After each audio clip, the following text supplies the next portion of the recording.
G'day, I'm Peter Smith. I'm a descendant of the Kamilaroi people of Australia, and I'm a member of the Aboriginal, representing the Aboriginal and Torres Strait Islander Ecumenical Commission within the National Council of Churches in Australia. And I'm the Australian representative of the World Council of Churches. As regards the global financial situation at the moment, as with all other countries where there are Indigenous people, the Indigenous peoples are most vulnerable because they are normally at the lower socio-economic strata of society. And so they are the ones, so we're the ones who suffer the most.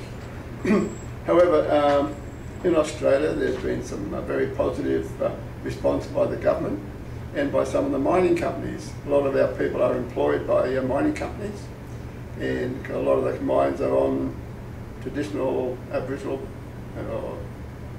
people's land, traditional owners' land, and some of the mining companies have made the decision, with the reduction in employment, to endeavour to keep the Indigenous employment level at the level that it was prior to the financial difficulties that the world is having.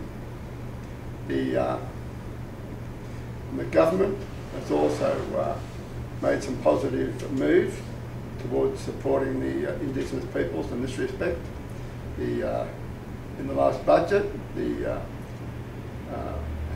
housing funds made available was quite substantial, and the maintenance of housing, repairs and maintenance of housing is quite substantial, and the employment for that maintenance work can commence almost immediately, whereas the other funding, the housing structure and so forth, will be a long-term event and will not happen for quite some time. Now, in making programs for Aboriginal people and Torres Strait Islander people, we must remember that we only have about 550,000 Aboriginal people on the mainland, and they're spread right throughout Australia. So we're not a compact little group, so it makes it more difficult to arrange programs which suits everybody all the time.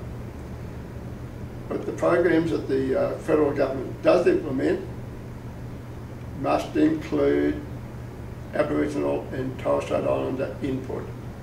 Without that input, without our input into the implementation of the projects that they're planning, the project will not work to the extent that they should do.